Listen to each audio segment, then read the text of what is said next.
புஸ்தகத்தை நாம் எடுத்துக்கொள்ளுவோம். 3 விதமான விசுவாசங்கள் இந்த ஆபக்கு புஸ்தகத்தில் நாம் தெரிந்து கொள்ள போகிறோம்.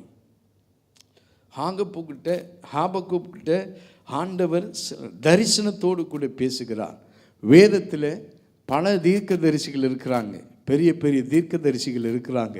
ஆனால் சின்ன சின்ன தீர்க்கதரிசிகளும் இருக்கிறாங்க. ஆபக்குக், செப்பனியா, சகரியா, மல்கியா இப்படி என்ற புஸ்தகத்தை பார்த்தீங்கன்னா சின்ன சின்ன தீர்க்கதரிசிகள். சின்ன சின்ன தீர்க்கதரிசி தான் என்று எடை போட்டுறாதீங்க. ஊசி மிளகா ரொம்ப காரமாக இருக்கும். ஆகையால் அதுபோல் இந்த சின்ன தீர்க்கதரிசிகள்கிட்ட ஆண்டவர் ஆழமான விஷயங்களை பேசியிருக்கிறார். பெரிய காரியங்களும் ஆண்டவர் தெரிவித்திருக்கிறார். ஆகையால் இந்த ஆபக்கு புஸ்தகத்தில் ஆண்டவர் பாபிலோனியர்கள் வரப்போகிறாங்க, நீங்கள் எச்சரிக்கையாக இருங்கன்னு என்று சொல்லலை, பாபிலோனியர் வருவார்கள் அப்படி என்று சொல்கிறாரு. தேசத்தை அழிப்பார்கள், கொள்ளை நோய் வரும், தேசத்தை சுதந்திரிப்பார்கள் அப்படி என்று நம்ம சொல்லலாம். ஹல்லேலூயா. இங்கே ஆண்டவர் நிறைய காரியங்களை இங்கே ஆபக்குக்கிட்ட ஒரு 3 அதிகாரத்தில் பேசுகிறார். ஹல்லேலூயா. COVID-19 நம்முடைய தேசத்தில் வர்றப்ப பிரியமானவர்களே, அநேகர் நீங்கள் என்ன செஞ்சீங்க? ஹல்லேலூயா. இல்லை, எது நடந்தாலும் ஆலயத்தில் நான் ஆராதனை செய்வேன் என்று ஆராதனை செஞ்சோமா? இல்லை, பயந்து நம்மளும் நடுங்கி இருந்தோம். நம்மளுக்கும் எதுவும் பட்டுருச்சுன்னா அப்போ ரொம்ப கஷ்டம். சில பேர் விசுவாசத்தில் இருந்தீங்க. இப்படிப்பட்ட பஞ்சம், கொள்ளை நோய்கள் வரும் பொழுது நமக்கே ஒரு ஆச்சரியமாக இருக்கும், என்ன நடக்க போகுது அப்படின்று. ஆண்டவர் ஏன் இப்படி செய்கிறார்? ஆண்டவர் ஏன் இப்படி தேசத்தில் பல காரியங்களை ஆண்டவர் விரோதமாக இருக்கிறத பார்க்குறதுக்கு இதை நம்ப முடியலையே அப்படின்று நம்ம சொல்லலாம். ஆண்டவர் எதை செய்தாலும் நன்மைக்கு ஏதுவான காரியங்களை கர்த்தர் செய்வார். அது தீமையாக இருக்கும், அது நன்மையாக இருக்கும். பிரியமானவர்களே, இதை ஆபக்குக்கினால புரிந்து கொள்ள முடியல. முதல் அதிகாரத்தில் ஆண்டவர் சொல்லுகிறார், வாசிக்க கேட்போம். ஆபக்கு புஸ்தகத்தை 1ஆம் அதிகாரம் 1 சில வசனத்தை நாம் வாசிக்க கேட்போம். ஆபக்குக் எனும் தீர்க்கதரிசி தரிசனமாய் கண்ட பாரம். கர்த்தாவே, நான் எதுவரைக்கும் உம்மை நோக்கி கூப்பிடுவேன், நீர் கேளாமல் இருக்கிறீரே. ஆண்டவர் சில நேரத்தில் நம்முடைய ஜெபங்களுக்கு பதில் கொடுக்க மாட்டார். ஆண்டவர் செய்ய போகிற காரியங்களை சில நாள் யூகிக்கவே முடியாது. என்னதான் ஆண்டவர் என்னுடைய வாழ்க்கையில் செய்கிறார் அப்படின்று பார்க்கறதுக்கு தீமையை போல இருக்கும் பிரியமானவர்களே. ஆனால் ஆண்டவர் சில காரியங்களை தேசத்தில் விரோதமாய் செய்கிறார். எங்கே? அந்த யூதா தேசத்தில். இப்போ ஆபக்கு கேட்குற, ஆண்டவரே நான் எவ்வளவு நாள் கூப்பிட்றேன், இதெல்லாம் நடக்க போது ஆண்டவரே, ஏன் ஆண்டவரே கேளாமல் இருக்கிறீர்? நம்முடைய வாழ்க்கையில் பிரியமானவர்களே, இந்த கிறிஸ்தவ வாழ்க்கையில் நமக்கு முதல் ஒரு தூண்டுகோலும் நமக்கு நங்கூரமாக இருக்கிற ஒரு காரியம் விசுவாசம். அல்லேலூயா. விசுவாசம் இல்லாமல் தேவனை பிரியப்படுத்த முடியாது என்று எபிரேயர் புஸ்தகத்தில் ஆண்டவர் சொல்லியிருக்கிறார். எபிரேயர் புஸ்தகத்தில் நாம் வாசிக்க கேட்போம். பிரியமானவர்களே, வாசிங்கள். விசுவாசம் இல்லாமல் தேவனுக்கு பிரியமாய் இருப்பது கூடாத காரியம். ஏனென்றால் தேவனிடத்தில் சேருகிறவன் அவர் உண்டென்றும். எபிரேயர் 11:6 வாசிக்க கேட்போம். விசுவாசம் இல்லாமல் தேவனுக்கு பிரியமாய் இருப்பது, தேவனுக்கு பிரியமாய் இருப்பது கூடாத காரியம். ஏனென்றால் தேவனிடத்தில் நம்ம ஆலயத்திற்கு வரும் பிரியமானவர்களே, சில வேளையில நம்முடைய பாடுகள், உபத்திரங்கள் வரும் பொழுது ஆண்டவர்கிட்ட போய் நிற்கிறோம். தெய்வமே என்னை காப்பாத்துங்க ஆண்டவரே, எனக்கு பதில் சொல்லுங்க அப்படின்னு நிற்கிறோம். அப்ப தேவனிடத்தில் வருகிறவர்கள் வாசிக்க, அவர் உண்டென்றும், அவர் இருக்கிறார், அவர் இருக்கிறாருங்க. அதனால தான் நான் ஆலயத்துக்கு வந்திருக்கிறேன். அவர் இருக்கிறார் என் வாழ்க்கையில். அதனால தான் இன்னும் கொஞ்சம் ஒரு நம்பிக்கை ஆண்டவர்கிட்ட நான் வச்சிருக்கிறேன். ஆண்டவர் என்னை வெட்கப்படுத்த விட மாட்டார். அதனால தான் கொஞ்சம் விசுவாசத்தை நான் வச்சிருக்கிறேன். வாசிங்கள். அவர் உண்டென்றும், அவர் தம்மை தேடுகிறவர்களுக்கு பலன் அளிக்கிறவர் என்றும், பலன் அளிக்கிறவர் என்று விசுவாசிக்க வேண்டும். நான் ஆண்டவரை தேடுறேன்னா 1 வருஷம் ஆச்சு, 2 வருஷம் ஆச்சு, சில காரியங்கள் ஆண்டவர் எனக்கு பதில் சொல்ல மாட்டாரு. ஆகையால் பிரியமானவர்களே, ஆண்டவர் எனக்கு நிச்சயமாய் இந்த ஜெபத்திற்கு பலன் தருவார். இந்த காரியங்களுக்கு, இந்த சூழ்நிலைகளுக்கு, இந்த போராட்டங்களுக்கு ஆண்டவர் பலன் தருவார். ஒருவேளை ஆண்டவர் பலன் தரலைன்னா என்ன ஆகும்? ஆபக்கு கேட்குறாரு, வாசிக்க கேட்போம் பிரியமானவர்களே. ஆபக்கு புஸ்தகத்துக்கு மறுபடியும் வாங்க.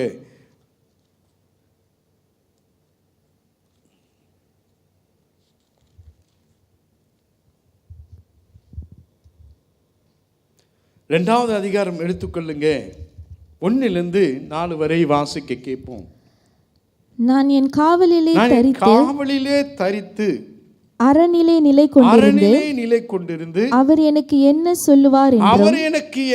சொல்லுவார் என்று அவர் என்னை கண்டிக்கும் போது நான் என்ன உத்தரவு சொல்லுவேன் என்றும் கவனித்து பார்ப்பேன் என்றேன். இப்ப ஆண்டவர் முதல் வசனத்துல ஆபக்குக்கிட்ட தரிசனத்தில் பேசினார், இதெல்லாம் நடக்க போகுது என்று.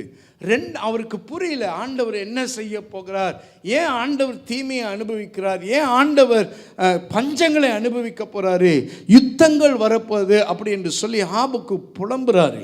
இப்போ இது 2வது அதிகாரத்தில் சில நேரத்தில் ஆண்டவர் நம்மகிட்ட பேசினா சில காரியங்கள் விளங்காது. ஊழியக்காரங்கள் எவ்வளோ பேசினாலும் நம்மளுக்கு விளங்க மாட்டேங்குது. ஹல்லேலூயா. சில நேரத்தில் விளங்குது. ஆமென். ஆண்டவர்கிட்ட சொல்கிறேன், இன்றைக்கி நம்ம ஆலயத்திற்கு வரும் பொழுது நம்ம என்ன சொல்கிறோம், ஆண்டவரே என் கூட பேசுங்க, பாஸ்டர் பேசக்கூடாது, நீங்கள் என்னிடத்துல பேச வேண்டும் அப்படின்ட்டு ஜெபம் செய்கிறல ஆண்டவர் நிச்சயமாய் பேசுவார். ஹல்லேலூயா. இப்போ ஆபக்குக்கிட்ட ஆண்டவர் சொல்கிறாரு, தரிசனத்தை என்ன செய்ய சொல்கிறார் வாசிங்க. அப்பொழுது கர்த்தர் எனக்கு பிரதியுத்தரமாக நீ தரிசனத்தை எழுதி அதை கடந்தோடுகிறவன் வாசிக்கும்படி பலகைகளில் தீர்க்கமாக வரைய வேண்டும். அல்லேலூயா. அது ஃபுல் மீனிங்கோட நீ என்ன செய்ய வேண்டும், இதை வரைய வேண்டும். தீர்க்க தரிசனத்தை நீங்கள் எகிப்து தேசத்திற்கு போனீங்கன்னா, எகிப்து தேசத்தில் அந்த பிரமிட்டில் பார்த்தீங்கன்னா பிரியமானவர்களே, சில படங்கள் வரைஞ்சிருப்பாங்க. அந்த படங்களை வச்சு படித்து என்ன செய்வாங்க, ஒரு வாக்கியம் அதில் இருக்கும். அதே போல பிரியமானவர்களே, இங்கே ஆபக்குக்கு ஆண்டவர் அந்த தரிசனத்தை வரைய சொல்றாரு. 2வது முறை விளங்கல. 3வது முறை 3வது அதிகாரத்திலே வாசிக்க கேட்போம். அவர் சொல்றாரு, குறித்த காலத்துக்கு தரிசனம் இன்னும் வைக்கப்பட்டிருக்கிறது, முடிவிலே அது விளங்கும், அது பொய் சொல்லாது, அது தாமதித்தாலும் அதற்கு காத்திரு, அது நிச்சயமாய் வரும், அது தாமதிப்பதில்லை. இதோ அகங்காரியாய் இருக்கிறானே. 3வது அதிகாரம் வாசிங்க. இதோ அகங்காரியாய் இருக்கிறானே, அவனுடைய ஆத்துமா அவனுக்குள் செம்மையானதல்ல, தன் விசுவாசத்தினாலே நீதிமான் பிழைப்பான் ஆண்டவர் சொல்றாரு. அப்ப நடக்கிற சூழ்நிலைகளை வைத்து நம் யூகிக்காதபடிக்கு நம்ம விசுவாசத்தில் வாழ வேண்டும் என்று ஆண்டவர் சொல்லுகிறார். ஒரு மனுஷி பிரியமானவர்களை பிழைக்கிறது விசுவாசத்தினாலே பிழைக்க முடியும். ஆண்டவரை புரிந்து கொள்ள முடியும். வாழ்க்கையில் சில காரியங்களை ஆண்டவர் ஏன் அனுமதித்தார், ஏன் அனுமதிக்கலை, ஏன் ஆண்டவர் இந்த பாதையில் நடத்துகிறார் என்று நமக்கு விசுவாசத்தை கொண்டு என்ன செய்ய முடியும், ஆண்டவருடைய திட்டங்களை நமக்கு புரிந்து கொள்ள முடியும். புரியலன்னு வச்சுக்கோங்களேன். 3வது அதிகாரத்தில் 1வது வசனத்தில் ஆபக்கு விண்ணப்பம் பண்ணுறாரு. வாசிக்க கேட்போம். ஆபக்கு தீர்க்கதரிசி சிகாயோனில் பாடின விண்ணப்பம். கர்த்தாவே, நீர் வெளிப்படுத்தினதை நான் கேட்டேன், எனக்கு பயம் உண்டாயிற்று. கர்த்தாவே, வருஷங்களின் நடுவிலே உம்முடைய கிரியையை உயிர்ப்பியும். ஆண்டவருடைய கிரியை உயிர்ப்பியும். ஆண்டவர் அங்க கிரியை நடக்க முடியாது. ஆண்டவர் என்ன செய்யறாரு, பாபிலோன்களை அனுப்பி ஆண்டவர் தேசத்தை அழிவுக்கு ஒப்பு கொடுக்கிறார். ஆனா இவர் என்ன ஜெபம் செய்யறாரு, கிரியைகள் நீங்க தான் ஆண்டவரை நடத்தணும், எதையாச்சும் செய்யுங்க ஆண்டவரே காரியத்தை நடப்பீங்க அப்படின்னு சொல்றாரு. அடுத்தது வாசிங்க. வருஷங்களின் நடுவிலே அதை விளங்க பண்ணும், கோபித்தாலும் இரக்கத்தை நினைத்தருளும். இரக்கத்தை கொஞ்சம் நினைச்சு பாருங்க. ஆண்டவரே, எத்தனையோ காரியங்கள் ஆண்டவர் இரக்கமுள்ளவர். பிரியமானவர்களே, யோனா நினிவே பட்டணத்தில் ஆண்டவர் ஜனங்களை அழிச்சிருவார் என்று ரொம்ப சந்தோஷமாக அப்படியே காத்திருந்தார். அழிக்கணும் ஆண்டவர், இவங்களாம் சாகணும் அப்படின்ட்டு. ஆனால் ஆண்டவரோ அழிக்க விரும்பலை. ஏன்? மனம் திரும்பி ஜனங்கள் ஆண்டவருடைய சமூகத்தில் வரும் பொழுது பிரியமானவர்களே, ஆண்டவர் இரக்கத்தை காண்பிக்கிற கர்த்தராக இருக்கிறார். ஆண்டவர் சொல்கிறாரு, வலது புறத்துக்கும் இடது புறத்துக்கும் இத்தனை லட்ச ஜனங்களை நான் எப்படி அழிக்கிறது என்று கேட்கிறார். ஏன்னா நம்முடைய ஆண்டவர் இரக்கத்தை ஹல்லேலூயா விரும்புகிற தேவன், இரக்கம் உள்ளவர். அப்ப இரக்கத்தை விளங்க பண்ணும் என்று ஜெபம் பண்ணுகிறார். அப்பயும் ஒன்று நடக்கலைன்னு வச்சுக்கோங்க பிரியமானவர்களே. அடுத்த வசனத்தை வாசிக்க கேட்போம். தேவன் தேமானிலிருந்தும் பரிசுத்தர் பாரான் பர்வதத்திலிருந்தும் வந்தார். அவருடைய மகிமை வானங்களை மூடிக்கொண்டது. அவர் துதியினால் பூமி நிறைந்தது. அவருடைய பிரகாசம் சூரியனை போல் இருந்தது. அவருடைய கரத்திலிருந்து கிரணங்கள் வீசின. அங்கே அவருடைய பராக்கிரமம் மறைந்திருந்தது. அவருக்கு முன்பாக கொள்ளை நோய் சென்றது. அவர் அடிகளிலிருந்து எரிபந்தமான காய்ச்சல் புறப்பட்டது. 16வது வசனத்தை வாசிக்க கேட்போம். 16ல வாசிங்க. நான் கேட்ட பொழுது என் குடல் குழம்பிற்று. அந்த சத்தத்துக்கு என் உதடுகள் துடித்தது. என் எலும்புகளில் உக்கல் உண்டாயிற்று. என் நிலையிலே நடுங்கினேன். ஆனாலும் எங்களோடு எதிர்க்கும் ஜனங்கள் வரும்போது இக்கட்டு நாளிலே நான் இளைப்பாறுதல் அடைவேன். தீமை வரப்போது, அழிவு வரப்பொழுது. ஆனா ஆபக்குக்கு சொல்றாரு இங்க, நான் இளைப்பாறுதல் அடைவேன். ஆனாலும் எனக்கு விளங்கல இந்த தரிசனம். என் வாழ்க்கையில் நடக்கிற சில காரியங்கள் புரிந்து கொள்ள முடியல. ஆபக்குக்கு இங்க சில காரியங்களை அப்ளை பண்றாரு. என்னது உபயோகிக்கிறார்? என்னத்தை உபயோகிக்கிறார்? அந்த வசனங்களை கேளுங்களேன். 17வது வசனம். அத்திமரம் துளிர் விடாமல் போனாலும் திராட்சை செடிகள் பழம் உண்டாகாமல் போனாலும் ஒலிவ மரத்தின் பலனற்று போனாலும் வயல்கள் தானியத்தை விளைவியாமற் போனாலும் கிடையில் ஆட்டு மந்தை முதலற்று போனாலும் தொழுவத்திலே மாடுகள் இல்லாமல் போனாலும் நான் கர்த்தருக்குள் மகிழ்ச்சியாய் உயர்த்தி சொல்லுவோம். நான் கர்த்தருக்குள்ளதான் மகிழ்ச்சியா இருப்பேன். எனக்கு கிடைக்கிற சுதந்திரம், எனக்கு கிடைக்கிற பிரியமானவர்களே வசதிகள், எனக்கு கிடைத்த வேலைகள், உறவுகள் எதுவும் இல்லாமல் போனாலும் ஆண்டவரே பிரியமானவர்களே, இங்க ஆபக்குக்கு சொல்றாரு, விசுவாசத்தோடு சொல்றாரு, நான் கர்த்தருக்குள்ள மகிழ்ச்சியா இருப்பேன். I will delight in the Lord. I will rejoice in the Lord. Hallelujah. பிரியமானவர்களே, இது ஆண்டவர் ஒன்று சொல்லலைங்க, பதில் ஒன்றுமே சொல்ல மாட்டாரு. ஆண்டவர் சொல்றாரு, யாக்கோபு இடத்துல யாக்கோபை என்ன செய்த வந்தார் பிரியமானவர்களே. யாக்கோபு ஒரு மனுஷன் போராடுகிறது போல யாக்கோபு ஆண்டவரிடத்தில் போராடின. ஆண்டவர் சொன்னார், நான் உன்னை ஆசீர்வதிக்க மாட்டேன் அப்படின்னு சொன்னார். ஆனால் யாக்கோபு கடைசி வரை என்ன செய்தார்? போராடினார். என்னை ஆசீர்வதிங்கன்னு என்று சொன்னார். ஆண்டவர் காலையே விடலை. இங்க ஆபக்கு சொல்றாரு, நிலைமை மோசமா இருந்தாலும் பரவாயில்ல ஆண்டவரே, ஆனால் நான் உங்களுக்குள்ள நீங்கள் எனக்கு போதும் ஆண்டவரே, உங்கள் உறவு எனக்கு போதும், உங்களுடைய ஆண்டவரே தயவு எனக்கு போதும், உங்களுடைய ஆண்டவரே பிரசன்னம் எனக்கு போதும் அப்படின்னு சொல்கிறாரு. ஆனாலும் எது எனக்கு குறைவாக இருந்தாலும் கர்த்தருக்குள்ள ஒரு மகிழ்ச்சி, இந்த மகிழ்ச்சியை யாரும் கொடுக்க முடியாதுங்க. நீங்களே நான் இப்படி ஆடி பாடி துச்சா கூட இந்த மகிழ்ச்சி எனக்கு வரும் நீங்களே நினச்சாலும் வராது. ஹல்லேலூயா. ஆனால் இந்த மேக்னெட் நீங்கள் பார்த்துருக்கிறீங்களா? 2 மேக்னெட் இப்படி திருப்பி வச்சாலும் பிரியமாக அது என்ன செய்யும்? ஒட்டிக்கும். நீங்கள் ஆண்டவருக்குள்ளே நெருக்கமாக ஒரு மேலே விசுவாசம் இருந்தாலும் ஆண்டவர் நம்மை விட மாட்டார். அந்த மகிழ்ச்சி நம்மை நிரப்பிக்கொண்டே இருக்கும். ஹல்லேலூயா. சில நேரத்தில் கோபத்தோடு வருவோம், ஆனால் சபைக்கு வந்தால் பாருங்கள், அப்படியே நம்முடைய இருதயங்கள் எல்லாம் இலகினதை போல இருக்கும். ஒரு பாரம் நம்மை விட்டு போனது போல இருக்கும். ஆண்டவருடைய பிரசன்னம் நம்முடைய மத்தியில் என்ன செய்தோம்?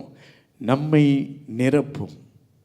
ஹல்லேலூயா. ஆபக்கூப் அந்த விசுவாசத்தை கொண்டு சொல்கிறார், ஆண்டவரே எனக்கு தெரியும், எது மோசமாக இருந்தாலும் கர்த்தருக்குள்ளே இருக்கிற ஒரு மகிழ்ச்சி எனக்கு வச்சிருக்கிறேன், ஒரு பொக்கிஷம் எனக்கு இருக்கிறது. ஏன்னா ஆண்டவர் பக்கத்தில் நான் போய் ஒவ்வொரு நாளும் அவர் தேடி போகிறது, அவருடைய பிரசனத்தை அண்டுகிறது. ஆபக்கூப் இங்கே சொல்கிறாரு, சில காரியங்களை மென்ஷன் பண்ணுறாரு. அத்தி மரத்தை பற்றி பேசுகிறாரு, மாடுகள் ஆடுகள் தொழுவத்தை பற்றி பேசுகிறாரு. இதெல்லாம் ஏன்? It's a business. வரக்கூடிய அந்த வரவு செலவுகள், தேசத்தில் வர்ற பிளஸ்ஸிங்கு, இந்த வியாபாரங்கள், இது வச்சாதான் பிழைக்க முடியும். இதெல்லாம் அதுக்குள்ள சீசன். அந்த சீசன் பாருங்க, அந்த சீசன் இருக்குன்னா அந்த சீசனில் நிச்சயமாய் அது கனி தரும். அது கொடுக்க வேண்டிய காலம். டொரியான் சீசன்னா நம்ம ரோட்டில் அப்படி நம்ம காடி எடுத்துகிட்டு போகும் பொழுது D25 மூசாங் கிங், அந்த கிங், நிறையா கிங்லாம் இருக்குது. அதை பார்த்தோன்னே சிலருக்கு அப்படி காடி நிப்பாட்டி என்ன செய்வாங்க, ஐயோ இந்த டொரியா இல்லைன்னா என் வாழ்க்கை இல்லை அப்படின்னு சொல்லுவாங்க. அந்த டொரியானா அவளை பைத்தியம், ஏன்னா சீசன். ஆனால் இந்த அத்தி மரத்தில் சில காரியங்களை நம்ம 3 விசுவாசங்கள் நம்ம கற்றுக்கொள்ள போகிறோம். ஆண்டவராக இயேசு கிறிஸ்து அத்தி மரத்தை பார்த்து சபித்தார். இப்படி பல காரியங்கள் அத்தி மரத்தை குறித்து வேதத்தில் சொல்லப்படுகிறது. பிரியமானவர்களே, ஹல்லேலூயா. அத்தி மரத்தோட ஸ்பெஷாலிட்டி என்ன தெரியுங்களா? இப்போ மாங்காய் மரம் நீங்கள் நடுறீங்க, மாங்காய் நீங்கள் அந்த விதையை எடுத்து நீங்கள் நடுறீங்க, மாங்காய் மரம் என்ன காய்க்கும் சொல்லுங்கள் பார்க்கலாம். என்ன எது வரும் மாங்காய் மரத்தில்? மாங்காய் மரத்தை நடுறீங்க, நீங்களாம் மாங்காய் மரத்தை பார்த்ததில்லை. இப்போ மாங்காய் மரத்தை நட்டால் என்ன வரும் சொல்லுங்கள், சொல்லுங்கள் சொல்லுங்கள், நீங்கள் சொல்லுங்கள், என்ன வரும்? சத்தமாக சொல்லுங்கள். மாங்காய் வருமா டொரியா வருமா? என்ன வரும்? மாங்காய் தானே வரும். இல்லை, மாங்காய் இலை தான் வரும். மாங்காய் இலை வந்தோடனே அப்புறம்தான் பழம் வரும். ஆனால் ஃபிக் ட்ரீயில் பழம் வரும், அப்புறம் தான் என்ன வரும்? இலைகள் வரும். இதை பார்த்து தான் ஆண்டவர் அந்த எரிகோ பட்டணத்துக்கு போகிற வழியில் இந்த இலைகள் இருந்துச்சு, ஆனால் அதில் கனி இருக்குன்னு சொல்லிட்டு போய் பார்க்குறாரு, கனி இல்லை. அல்லேலூயா. இந்த அத்தி மரம் டைஜஷன் சிஸ்டமுக்கு ரொம்ப நல்லது தெரியுங்களா? சாப்பிட்டு ஒரு 50, 40, 60 வயசு உள்ளவங்க இந்த டைஜஷன் சிஸ்டம் தான். இந்த ஃபிக் ட்ரீ பழம் இருக்குல்ல, அந்த ஃப்ரூட்டு, அத்தி பழத்தை சாப்பிட்டா அது எந்த செய்யும்? நல்ல டைஜஷன் கொடுக்கும். இப்படிப்பட்ட சில நல்ல காரியங்கள் இந்த அத்தி பழத்தில் இருக்கிறது, ஆவிக்குரிய காரியங்களும் இருக்கிறது. ஆனால் இந்த அத்தி மரத்தில் முதல் விசுவாசத்தை ஆண்டவர் கற்றுக் கொடுத்தார். வாசிக்க கேட்போம். மத்தேயு 8:26 நம்ம வாசிக்க கேட்போம். பிரியமானவர்களை வாசிங்க. அதற்கு அவர் அற்ப விசுவாசிகளே ஏன் பயப்படுகிறீர்கள் என்று சொல்லி எழுந்து காற்றையும் கடலையும் அதட்டினார். பாருங்க பிரியமானவர்களே, இந்த விசுவாசத்தில் அற்பமான விசுவாசம். விசுவாசம் இருக்கு, ஆனால் ஆண்டவரை ஒரு சந்தேகத்தோடு ஒரு விசுவாசம், இது நடக்குமா நடக்காத என்ற ஒரு விசுவாசம். ஆண்டவர் வாசிக்க இப்போ மத்தேயு 14 எடுத்துக்கொள்ளுங்கள், 31வது வசனத்தை எடுத்துக்கொள்ளுங்களேன். உடனே இயேசு கையை நீட்டி அவனை பிடித்து, அற்ப விசுவாசியே ஏன் சந்தேகப்பட்டாய் என்றார். ஏன் சந்தேகப்பட்டாய் ஆண்டவர் கேட்கிறார். ஆமென். பிரியமானவர்களே, அது மட்டுமல்ல, ஆண்டவர் எரிகோ பட்டணம் அந்த வழியை அருகே நடந்து போகும்போது ஒரு அத்தி மரத்தை பார்க்குறாரு. அந்த அத்தி மரத்தில் கனி இல்லை. அவர் உடனே அதை சபிக்கிறார். இந்த சீஷர்களுக்கு ஒரே ஆச்சரியம். அல்லேலூயா. பிரியமானவர்களே, இப்போ பேதுரு கடலில் நடந்து வர்றாரு, சூழ்நிலைகளை பார்க்குறார். சூழ்நிலை மோசமாக இருந்து ஆபக்குக்கு எப்படி பார்த்தாரோ அதே மாதிரி பேதுரு பார்க்குறாரு. ஆனால் அவர் பயந்தார், அவர் கீழே அமகிழ்ந்து போனார். ஆண்டவர் சொல்றாரு, அற்ப விசுவாசத்தோடு இருக்கிற நீ நம்பின என்ன, ஆனால் வளர்ந்து வருகிற சூழ்நிலைகளை பார்க்கும் பொழுது உன் விசுவாசத்தை கைவிட்ட நீ விழுந்து போய் கிடக்கிற. ஆமென். உள்ளே அமர்ந்து போகிற. ஆனாலும் ஆண்டவர் கை தூக்கி எடுத்தார். ஆண்டவர் சொல்லுகிறார், இந்த அற்ப விசுவாசம் சில விசுவாசம் எப்படி நன்மையான காரியங்களை பார்த்து தான் விசுவாசம் வரும். நமக்கு சூழ்நிலை விரோதமாக இருக்கும் பொழுது பிரியமானவர்களே, நமக்கு விசுவாசம் தடுமாறும். ஏன்னா நம்ம சூழ்நிலைகளையே பார்த்து, நன்மையான காரியங்களே பார்த்து, நல்ல நல்ல காரியங்களே நம்ம ட்ரெயின் பண்ணதுனால நல்லது நடந்ததா தான் ஆண்டவரை நான் விசுவாசிப்பேன்.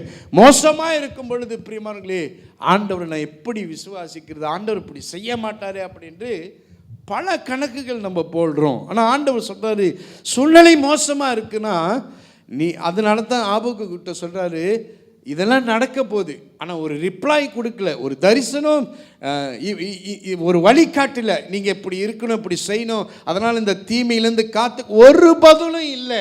ஆனால் ஆண்டவர் சொன்ன ஒரு காரியம் என்ன, விசுவாசி தான் ஆக வேண்டும். விசுவாசம். நீதிமான் எப்படி பிழைப்பான் இந்த பஞ்சத்தில்? நீதிமான் எப்படி இந்த போரில் தப்பித்து போவான்? நீதிமான் எப்படி இந்த பாரத்தில், இந்த உபத்திரவத்தில் கடந்து போவான்? அவன் ஆண்டவரை விசுவாசிக்கணும். ஹல்லேலூயா. இருள நம்மளை பிடிச்சு தள்ளி போட்டு பிரியமானவர்களே, ஒரே ஒரு மெழுகுத்திரி கொடுத்து உனக்கு சுற்றி இருக்கிற காரியங்கள்லாம் என்ன இருக்கிறதுன்னு பார்த்தா ஒன்றும் தெரியாது. அந்த மெழுகுத்திரிக்கு இருக்கிற அந்த வெளிச்சம் தான் என்ன செய்யும், நம்மளுக்கு தென்படும். கண்ணுக்கு முன்னே இருக்கிறது, இன்னும் 2 கிலோமீட்டர் இருட்டில் என்ன இருக்குன்னு தெரியாது. அப்படிப்பட்ட சூழ்நிலைகள் இருந்தாலும் நம்ம அந்த மெழுகுத்திரி என்ன செய்ய வேண்டும், நம்பித்தான் ஆக வேண்டும். ஹல்லேலூயா. அருமையான சங்கீதக்காரன் ஒரு என் பாதைக்கு, என் கால்களுக்கு தீபம், என் பாதைக்கு வெளிச்சம் ஆண்டவர் தான். அதனால் இந்த ஆபக்கு ஃபுல்லி யார் தெரியுமா டிபெண்ட் பண்ணார், ஆண்டவரை டிபெண்ட் பண்ணார். Hallelujah. No matter what happens, if the situation against, I will trust God.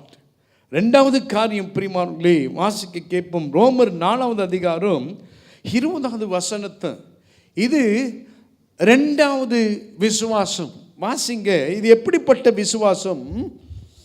தேவனுடைய வாக்குத்தத்தத்தை குறித்து அவன் அவிசுவாசமாய் சந்தேகப்படாம சில காரியங்களை நம்ம சந்தேகப்படுவோம். ஆனா இங்க வாசிங்க, தேவன் வாக்குத்தத்தம் பண்ணினதை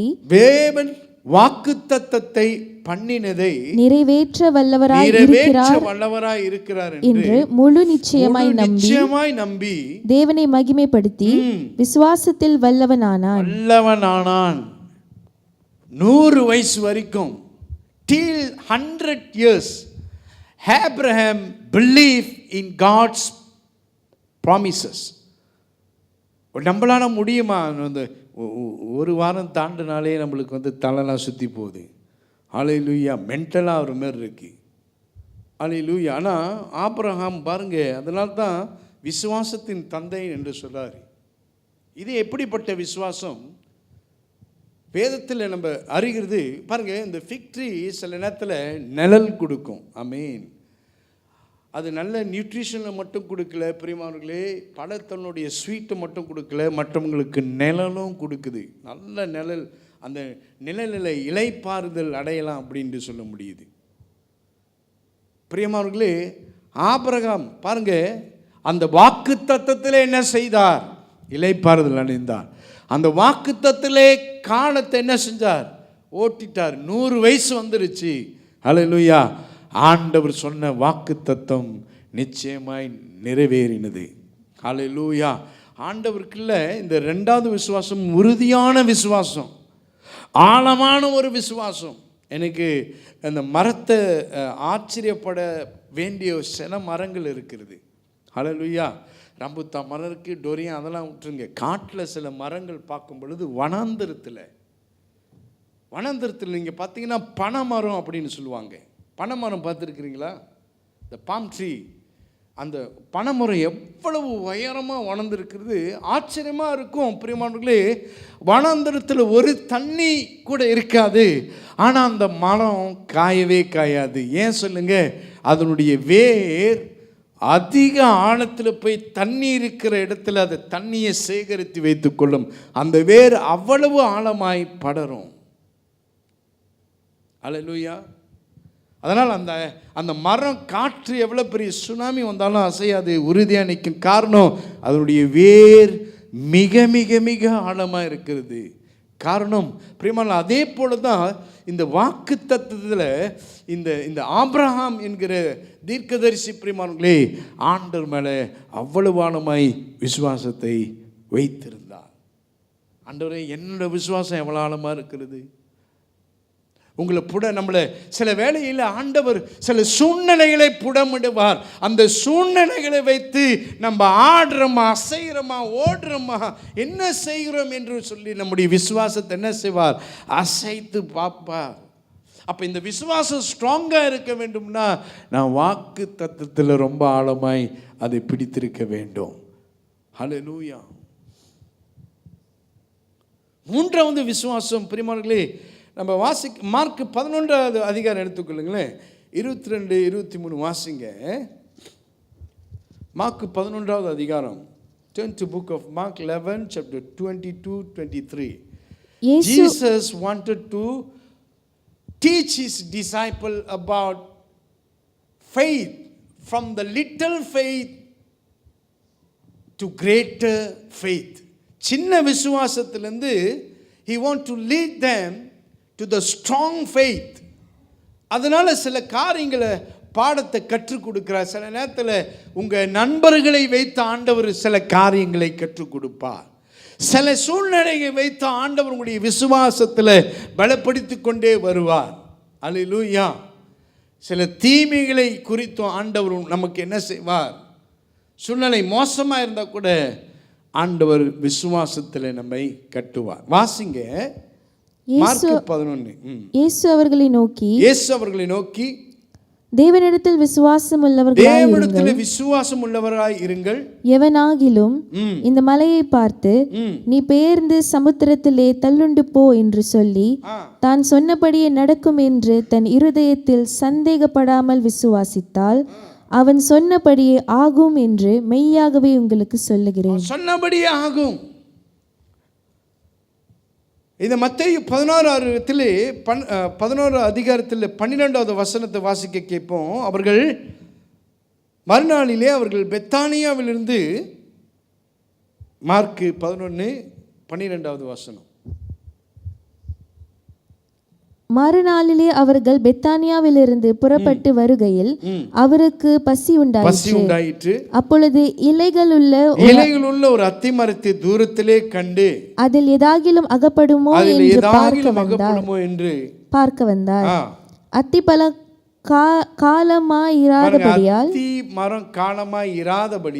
அவர் அதனிடத்தில் வந்தபோது அதில் இலைகளை அல்லாமல் வேறொன்றையும் காணவில்லை. பாருங்க, அந்த இலை வந்துச்சுன்னா கனி கண்டிப்பா இருக்கும் அத்தி மரத்துல.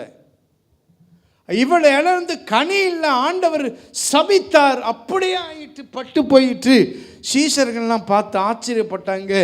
மறுநாள் அதே வழியில வராங்க, பார்க்குறாங்க.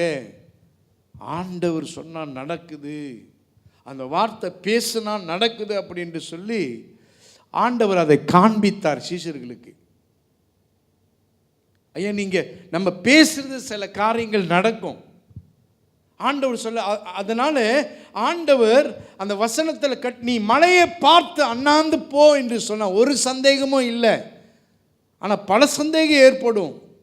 ஆனால் ஒரு சந்தேகம் வராதபடிக்கு நம்ம அந்த விசுவாசத்தில் இருக்க வேண்டும் என்றால் ஆண்டவரை சார்ந்து தான் நிற்க முடியும். அப்போ தான் சந்தேகம் வராது.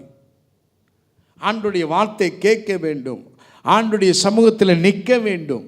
நம்ம 10 ஹவர் வேற இடத்துல நம்ம செலவழிக்கிறத பார்க்கிறதும், முழு அந்த 10 ஹவர் ஆண்டவரத்தில் செலவழித்தா சந்தேகம் வராது, சிந்தனையில கூட சந்தேகம் வராது.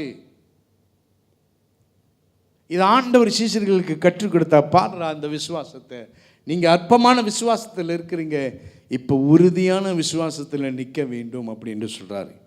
நீங்க பார்த்து இந்த மலையை பார்த்து அண்ணாந்து போனா சந்தேகப்படாமல், if you have no any doubt, if you trust God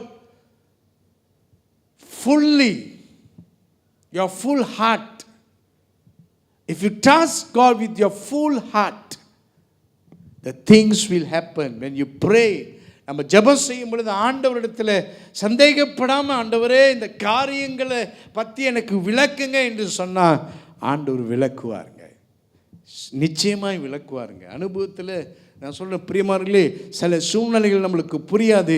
ஆனால் ஆண்டவரத்தில் நீங்கள் முழங்கால் படிட்டு நீங்கள் கேட்கும் பொழுது இந்த சூழ்நிலையை என்னத்தை ஆண்டவரை எனக்கு கற்றுக் கொடுக்குறீங்க அப்படின்னு சொன்னால் ஆண்டவர் நிச்சயமாக உங்கள் கூட பேசுவார். ஒரு பேப்பர் மூலியமாய் பேசுவார், ஒரு நபரை அனுப்பி பேசுவார், ஊழியக்காரர் அனுப்பி பேசுவார், ஆண்டவருடைய வார்த்தையின் மூலியமாய் ஆண்டவர் பேசுவார். நம்முடைய விசுவாசத்தை இன்னும் ஆழமாக ஹல்லேலூயா வளர ஆண்டவர் நிச்சயமாய் நம்மளை வழி நடத்துவார். 100க்கு அதிபதி ஆண்டவரை பார்த்து சொன்ன, ஆண்டவரே அசைச்சிட்டான், ஆண்டவரை மலைத்து போய் நின்றாரு. இந்த இஸ்ரவேல்ல இப்படிப்பட்ட ஒரு விசுவாசத்தை நான் பார்க்கல. வாசிக்க கேட்போம் பிரியமானவர்களே, வாசிங்க. மத்தேயு 8வது அதிகாரம் 10வது வசனத்தை வாசிங்க. இயேசு இதை கேட்டு ஆச்சரியப்பட்டு தமக்கு பின் செல்லுகிறவர்களை நோக்கி, இஸ்ரவேலருக்குள்ளும் நான் இப்படிப்பட்ட விசுவாசத்தை காணவில்லை என்று மெய்யாகவே உங்களுக்கு சொல்லுகிறேன். பாருங்க, இயேசு இதை கேட்டு ஆச்சரியப்பட்ட பின் செல்வரை பார்த்துட்டு, சீசர்களுக்குள்ள என் கூட இப்படி இவ்வளவு நாள் இருந்தோம், இவ்வளவு நாள் ஆண்டவரை தேடியும் இப்படிப்பட்ட ஒரு விசுவாசத்தை நான் இன்னைக்கு புறஜாதியான இந்த 100க்கு அதிபதி தலைவனிடத்தில் பார்க்குறேன். ஆண்டவர் சொன்னாரு, அவனுக்குள்ள இருந்த விசுவாசம் த கிரேட்டஸ்ட் ஃபெய்த், ஒரு பெரிய ஃபெய்த் அவன்கிட்ட இருந்தது. மேலான ஒரு விசுவாசம், அற்பமான விசுவாசம், உறுதியான விசுவாசம், மேலான விசுவாசம், ஆண்டவரே ஆச்சரியப்படத்தக்க ஒரு விசுவாசம் அவனிடத்தில் இருந்தது. ஆண்டவரே நான் பார்க்குறேன், நீங்கள் ஒரு வார்த்தை சொல்கிறீங்க, இந்த குஷ்டரோகி சுத்தமாகறான். ஆண்டவரே, if you speak a word the thing will happen. So I trust the same thing will happen in my life. அவன் சொல்கிறான், இந்த விசுவாசம் ஆண்டவரே அவருக்கு சொல்கிறாரு. அவங்க சொல்கிறான், ஆண்டவரே என்னுடைய sermon is not feeling well, but you need to come. And அப்படி சொல்லலை, you no need to come அப்படின்னு சொல்லிட்டான். நீங்கள் வர தேவையில்லை, ஆனால் நீங்கள் ஒரு வார்த்தை சொல்லுங்க. Wow, what a faith! அந்த ஒரு வார்த்தை, அவன் ஆண்டவர் பேசின வார்த்தையே போதும் அப்படின்னு சொல்கிறான். நீங்கள் சொல்லுங்க. The authority, it was on God's authority. ஆண்டவருக்கு அதிகாரம் இருக்குப்பா அப்படின்று அந்த அதிகாரத்தின் மேலே, அந்த வார்த்தையில் ஒரு அதிகாரம் இருக்குன்று அவன் ஃபுல்லாக ஃபேத் வச்சான். ஆண்டவர் ஒரு வார்த்தை சொன்னார், அவனுடைய அந்த வேலைக்காரன் சொஸ்தமாகி விட்டான். பாருங்க, ஆண்டவர் சில நேரத்தில் இந்த மேலான ஒரு ஃபெய்த்துக்குள்ளே நம்ம வர வேண்டும். ஹல்லேலூயா. இந்த 100க்கு அதிபதி ஆண்டவருடைய நிழலே படக்கூடாது. அதுக்கு பின்னால் இன்னொருத்தர் வர்றாரு, ஆலய தலைவன், ஆண்டவரை அறிந்தவர். ஆண்டவர்கிட்ட சொல்றாரு, என் மகள் மரணத்துக்குள்ள கடந்து போக போறா, நீங்க கரங்களை வைத்து நீங்க ஜெபித்தாதான் ஆண்டவரே அவ சுகமா. அப்படிப்பட்ட ஒரு விசுவாசம். அப்பனா when the things happen then I believe அப்படின்னு ஒருத்தர் இருக்கிறாரு. ஆனால் இங்கே ஒருத்தன் இருக்கிறான், எனக்கு ஆண்டவர் வரவே தேவையில்லை, பட் அவரோட வார்த்தையை நான் நம்புகிறேன். போ, பயங்கரமான ஒரு வார்த்தை. அல்லேலூயா.